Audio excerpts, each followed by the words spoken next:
दुनिया के देशों की बात हो और दुनिया के नेताओं की बात हो और रूस की बात ना हो और व्लादिमीर पुतिन की बात ना हो, मुझे लगता है कि ऐसा संभव नहीं है। तो पुतिन के अमेरिका और पश्चिम विरोधी बनने की कहानी आखिर क्या है, उसी के बारे में हम लोग बात करते हैं, जानते हैं। और व्लादिमीर पुतिन को आप लोग अपनी स्क्रीन पर भी देख रहे होंगे। देखिए हमारी प्यारी पृथ्वी, इसमें आप देखिए हमारा प्यारा भारत है, ये आपको रूस देखने को मिल रहा है। सोवियत संघ के बिखरे महज 8 साल हुए थे तभी व्लादिमीर पुतिन साल 2000 कब साल 2000 में 26 मार्च को रूस के राष्ट्रपति बन गए थे। तब पुतिन की उम्र 48 साल हो रही थी और अब पुतिन 73 साल के हो गए हैं और अब भी वही रूस के राष्ट्रपति हैं। अमेरिका में इस दौरान 5 राष्ट्रपति बदल चुके हैं और आप देखते हैं कि उनकी उम्र बढ़ रही है। कहते हैं फिर भी वो जवान ही दिखते हैं, फुर्तीले ही दिखते हैं। राष्ट्रपति के रूप में पुतिन 7 बार अमेरिका जा चुके हैं। पुतिन पहली बार अमेरिका साल 2000 में 6 सितंबर को गए हुए थे। तब उनकी मुलाकात अमेरिका के तत्कालीन राष्ट्रपति बिल क्लिंटन से हुई थी। पुतिन आखिरी बार अमेरिका 2015 में गए थे, यानी पिछले 10 सालों से पुतिन अमेरिका नहीं गए हैं। और अमेरिका में आप देखें पुतिन के ज्यादातर दौरे द्विपक्षीय नहीं रहे थे। और अमेरिका के राष्ट्रपति डोनाल्ड ट्रंप ने कहा कि रूस ने दूसरे विश्व युद्ध में अमेरिका का साथ दिया था, इसे भुलाया नहीं जा सकता। लेकिन ट्रंप यह भूल गए कि दूसरे विश्व युद्ध के खत्म हुए 80 साल होने जा रहे हैं और इन 80 सालों में बहुत कुछ बदल चुका है। अव्वल तो यह है कि दूसरे विश्व में जो सोवियत संघ अमेरिका के साथ था वह 1991 में कई टुकड़ों में बिखर चुका था। तब अमेरिका इस बिखराव पर जश्न मना रहा था। जो सोवियत संघ था ना, उसमें आप देखते हैं कि रूस के अलावा कुछ और देश शामिल थे जो 1991 में अलग हो गए थे। ऐसे में ट्रंप जब दूसरे विश्व युद्ध में अमेरिका और सोवियत संघ के साथ होने का हवाला दे रहे तो इसका कोई उचित नहीं रह जाता है। और दिल्ली स्थित जवाहरलाल नेहरू यूनिवर्सिटी में रूसी और मध्य एशिया अध्ययन केंद्र में प्रोफेसर संजय पांडे कहते हैं कि दरअसल ट्रंप यह कहना चाह रहे हैं कि दूसरे विश्व युद्ध में अमेरिका और सोवियत संघ तब साथ थे जब दोनों के बीच पर्याप्त वैचारिक मतभेद थे। ट्रंप ने दूसरे विश्व युद्ध का हवाला क्यों आखिर दिया? प्रोफेसर संजय पांडे कहते हैं कि 1917 में जब सोवियत संघ में क्रांति हुई तो अमेरिका से वैचारिक मतभेद और बढ़ गए थे, लेकिन दूसरा विश्व युद्ध शुरू होने तक नाजी जर्मनी के खिलाफ अमेरिका और यूएसएसआर साथ आ गए थे। ट्रंप इस बात को जानते हैं कि अगर चीन को चुनौती देनी है तो रूस को साथ लाना होगा। अमेरिका, रूस और चीन दोनों से एक साथ नहीं लड़ सकता है।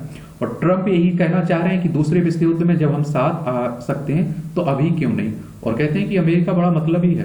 एक समय आप देखते हैं कि अमेरिका का झुकाव चाइना और पाकिस्तान की तरफ हुआ करता था। आज आप देखते हैं कि भारत की तरफ देखने को मिल रहा है, क्योंकि चाइना को आगे बढ़ने से रोकना है ना, टक्कर देना है, तो बिना भारत के वो संभव भी नहीं है। तो इसलिए भारत की तरफ उसका झुकाव देखने को मिल रहा है। दरअसल पुतिन जब सत्ता में आए तो रूस का मिजाज अमेरिका विरोधी हो चुका था। ऐसा मिजाज केवल वहां की सरकार का ही नहीं था बल्कि लोगों का भी हो गया था। द लेवाडा सेंटर मॉस्को स्थित एक पोलिंग समूह है। यह 1990 के दशक से रूस में अमेरिका के प्रति लोगों का रुझान कैसा है उस पर सर्वे करता है। और ऐसा नहीं है कि रूस के लोगों का रुझान शुरू से ही अमेरिका विरोधी था। द लिवाडा सेंटर के मुताबिक 1990 के दशक की शुरुआत में ज्यादातर रूसी अमेरिका को न केवल इकलौती महाशक्ति के रूप में देखते थे बल्कि रोल मॉडल के रूप में भी देखते थे। 1990-91 में किए गए सर्वे के मुताबिक 39% रूसी अमेरिका में दिलचस्पी रखते थे और इसकी तुलना में 27% जापान में और महज 17% जर्मनी में। उसी सर्वे के एक दूसरे सवाल में लोगों से पूछा गया था कि पश्चिम का कौन सा देश है और जिसके साथ रूस को अच्छे संबंध रखना चाहिए, तो 74% लोगों का जवाब था अमेरिका। अमेरिका ने 1993 में इराक पर बमबारी की थी और कहा जाता है कि यह बमबारी अमेरिका के समर्थन वाली भावना के लिए पहली बड़ी चुनौती बनी। अमेरिका को लेकर लोगों का राय बढ़ने लगी थी और 1998 से 1999 के बीच अमेरिका और उसके सहयोगी देशों ने ऐसी कई कार्रवाइयां की जिनकी वजह से रूस में अमेरिका को लेकर लोगों की राय बदलती गई। 1999 में नेटो ने यूगोस्लाविया में बमबारी की और रूस की सरकार ने इसे लेकर सख्त आपत्ति जताई। रूस के लोगों को लगने लगा कि अमेरिका के नेतृत्व में पश्चिम के देश उसके हितों के खिलाफ काम कर रहे हैं। इसके अलावा दूसरा चेचेन वॉर शुरू हुआ और पश्चिम ने रूस की आलोचना शुरू कर दी। अमेरिका ने खुद को ABM anti ballistic missile TT संधि से अलग कर लिया और सोवियत संघ के पतन के बाद नेटो का विस्तार पहली बार रूस के करीबी देशों तक आ पहुंचा। पुतिन कैसे बने अमेरिकी विरोधी? तो एवीएमटीटी यानी anti ballistic missile TT America और यूएसएसआर के बीच थी और इसके तहत दोनों देशों को एंटी बैलिस्टिक मिसाइल के विकास और तैनाती को सीमित करना था। और बाद के सर्वे में यह बात सामने आई कि नाटो की बात हो रही है। अफगानिस्तान, इराक, लीबिया और सीरिया में सैन्य कार्रवाइयां अमेरिका विरोधी भावना बढ़ाने की अहम वजह रही हैं। यानी पुतिन जब रूस के राष्ट्रपति बने तो उसके पहले ही अमेरिका विरोधी भावना घर कर चुकी थी रूस में। अमेरिका ने 2003 में एक बार फिर से इराक पर हमला किया, तब जॉर्ज डब्ल्यू बुश अमेरिका के राष्ट्रपति थे और पुतिन के पास रूस की कमान थी।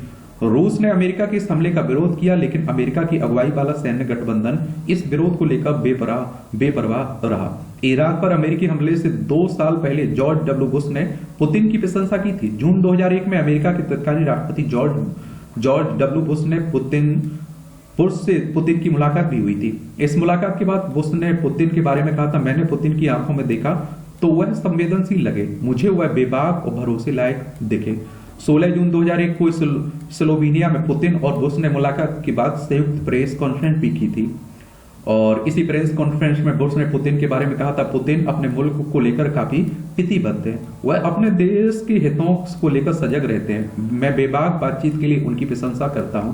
अगर मुझे पुतिन पर भरोसा नहीं होता तो उन्हें आमंत्रित ही नहीं करता। रूस अमेरिका को शीत युद्ध की मानसिकता से बाहर निकलकर एक नए सिरे से संबंध मजबूत करने चाहिए। नॉर्थ अटलांटिक ट्रीटी ऑर्गेनाइजेशन यानी नेटो दूसरे विश्व युद्ध के बाद 1949 में बना था। ब्रुसेल्स, बेल्जियम इसका हेडक्वार्टर देखने को मिलेगा। इसे बनाने वाले अमेरिका, कनाडा, अन्य पश्चिमी देश थे। इसे इन्होंने सोवियत यूनियन से सुरक्षा के लिए बनाया था। तब दुनिया 2 ध्रुवीय थी, एक महाशक्ति अमेरिका था, दूसरी सोवियत यूनियन था। नेटो एक रणनीतिक भूल है। शुरुआत में नेटो के 12 सदस्य थे। नाटो भी कहते हैं इसे, ठीक है। नेटो ने बनने के बाद घोषणा की थी कि उत्तरी अमेरिका या यूरोप के इन देशों में से किसी एक पर हमला होता है तो इस संगठन में शामिल सभी देश अपने ऊपर हमला मानेंगे। और ऐसा नहीं कि पुतिन राष्ट्रपति बनने के बाद से ही नेटो विरोधी हो गए थे। पुतिन ने साल 2000 में 5 मार्च को बीबीसी के डेविड फ्रॉस्ट से पूछा था, नेटो को लेकर आप क्या सोचते हैं? तो नेटो को आप संभावित साझेदार के तौर पर देखते हैं या फिर एक प्रतिद्वंदी या फिर दुश्मन के तौर पर? इसके जवाब में पुतिन ने कहा था, रूस यूरोप की संस्कृति का हिस्सा है। मैं खुद अपने देश की कल्पना यूरोप से अलगाव में नहीं कर सकता। हम इसे ही अक्सर सभ्य दुनिया कहते हैं। ऐसे में नेटो को दुश्मन के तौर पर देखना मेरे लिए मुश्किल है। मुझे लगता है कि इस तरह का सवाल खड़ा करना भी रूस या दुनिया के लिए अच्छा नहीं होगा। इस तरह के सवाल ही नुकसान पहुंचाने के लिए काफी है। पुतिन ने कहा था कि रूस अपने साझेदारों से बराबरी और न्याय संगत संबंध चाहता है और जिन साझी हितों पर हम पहले से सहमति है उससे अलग होना मुख्य समस्या है। खासकर अंतर्राष्ट्रीय सुरक्षा के मुद्दों को हल करना अहम है। हम बराबरी के सहयोग और साझेदारी के लिए तैयार हैं। हम नेटो के साथ सहयोग के लिए बात कर सकते हैं, लेकिन यह तभी संभव होगा जब रूस को बराबरी के साझेदार के तौर पर रखा जाएगा। आप जानते हैं कि हम पूर्व में नेटो के विस्तार का विरोध करते रहे हैं। जॉर्ज रॉबर्टसन ब्रिटेन के पूर्व रक्षा मंत्री हैं। वह 1999 से 2003 के बीच नेटो के महासचिव थे और उन्होंने 2021 के नवंबर महीने में कहा था, पुतिन रूस को शुरुआत में नेटो में शामिल करना चाहते थे, लेकिन वह इसमें शामिल होने की सामान्य प्रक्रिया को नहीं अपनाना चाहते थे। जॉर्ज रॉबर्टसन ने कहा था, पुतिन समृद्ध, स्थिर और संपन्न पश्चिम का हिस्सा बनना चाहते थे। नेटो से क्यों चिढ़े हैं? और आपने देखा होगा कि यूक्रेन नाटो में शामिल होना चाह रहा था, इसीलिए आप देखते हैं कि वो युद्ध शुरू हुआ। कहते हैं कि नाटो उसकी एक वजह है। जॉर्ज रॉबर्टसन ने पुतिन से शुरुआती मुलाकात को याद करते हुए बताया था, पुतिन ने कहा कि आप हमें नेटो में शामिल होने के लिए कब आमंत्रित करने जा रहे हैं? मैंने जवाब में कहा, हम नेटो में शामिल होने के लिए लोगों को बुलाते नहीं है। जो इसमें शामिल होना चाहते हैं वे आवेदन करते हैं। इसके जवाब में पुतिन ने कहा था, मैं उन देशों में नहीं हूं और कि इसमें शामिल होने के लिए आवेदन करूं।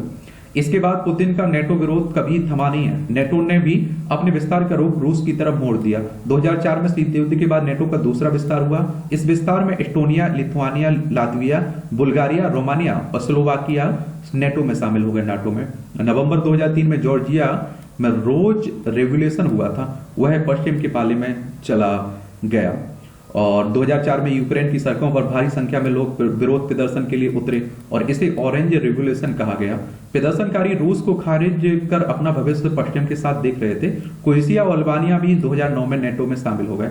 9 फरवरी 1990 को अमेरिका के तत्कालीन विदेश मंत्री जेम्स बेकर ने सोवियत यूनियन की आखिरी नेता मिखाइल गोर्बाचोव को आश्वस्त किया कि नेटो पूरब की ओर 1 इंच भी आगे नहीं बढ़ेगा।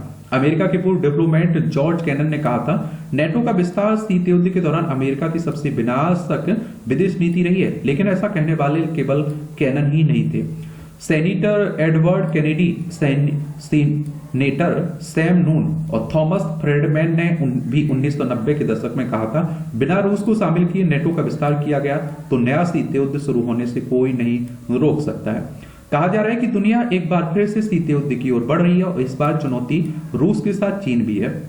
और यरूशलेम पोस्ट के पूर्व संपादक और जाने माने पुलित्जर विजेता स्तंभकार ब्रेट स्टीफेंस ने 2022 में 29 मार्च को न्यूयॉर्क टाइम्स में हम दूसरा शीत युद्ध कैसे जीत सकते हैं शीर्षक से एक कॉलम लिखा था।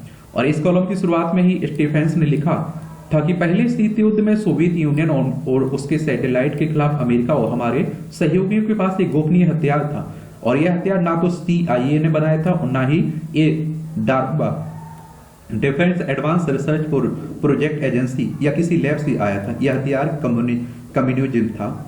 DARPA defense advance research project agency ऐसी अमेरिकी संस्था है जो अमेरिकी सेना के लिए नई तकनीकी डेवलप करती है। और स्टीफन्स ने लिखा था कि रूसी कम्युनिज्म के कारण पश्चिम को बढ़त मिली थी, क्योंकि मुक्त बाजार के सामने यह व्यवस्था टिक नहीं पा रही थी। उनकी नीतियां सोवियत यूनियन के भीतर ही नाकाम हो रही थी। लेकिन अब हमारे पास ऐसा कोई हथियार नहीं है। तो यही कहानी है पुतिन के अमेरिका और पश्चिम विरोधी बनने की।